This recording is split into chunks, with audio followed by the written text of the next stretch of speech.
চলুন ঘুরে আসি টেকনাফ সমুদ্র থেকে। আসসালামু আলাইকুম বন্ধুরা, আজকে আমি চলে এসেছি বাংলাদেশের একদম দক্ষিণ প্রান্ত টেকনাফে।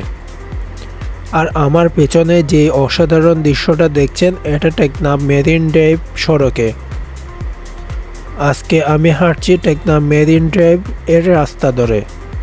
টেকনাফ সমুদ্র সৈকত দেখতে এক কথায় অসাধারণ।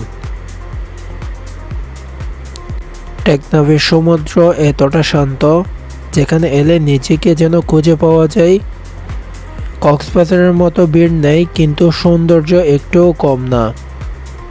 বন্ধুরা, টেকনাফ সমুদ্র শুধু একটি জায়গা না, এটা একটা এক্সপিরিয়েন্সের জায়গা।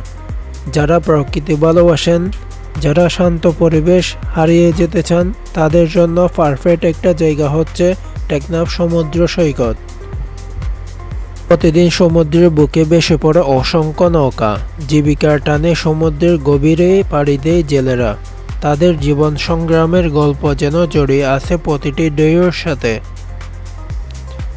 সমুদ্রের বুকে একটা নৌকা ধীরে ধীরে ফিরছে তীরের দিকে। তাদের চোখে সন্তুষ্টি, যেন আজকের সংগ্রাম সার্থক। তারা ফিরছে ঢেউয়ের ভিতর থেকে রোজগারের নতুন আশা নিয়ে। বাচ্চারা খেলছে সমুদ্রের পানিতে। সমুদ্র থেকে নৌকা পাড়ে তোলার জন্য চেষ্টা করছে জেলেরা। অবিশ্বাস্য একটা দৃশ্য। আর ঠিক তখনই দাঁড়িয়ে থাকা একটি চাঁদের গাড়ি এগিয়ে এলো। ধীরে ধীরে নৌকাটিকে টেনে সমুদ্র পাড়ে নিয়ে আসছে। জেলেরা তখন ব্যস্ত। নৌকা থেকে তাজা মাছগুলো নামছে একে একে। আর ঠিক সেখানে সমুদ্র পাড়ে বসে গেছে ছোট্ট এক বাজার।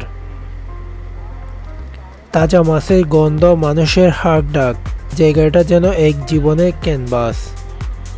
টেকনাফ সমুদ্র আমাকে শিখিয়েছে, সবচেয়ে সুন্দর গল্পগুলো হয়তো কাগজে লেখা হয় না, হয় চোখে দেখা, পায়ে হেঁটে অনুভব করা।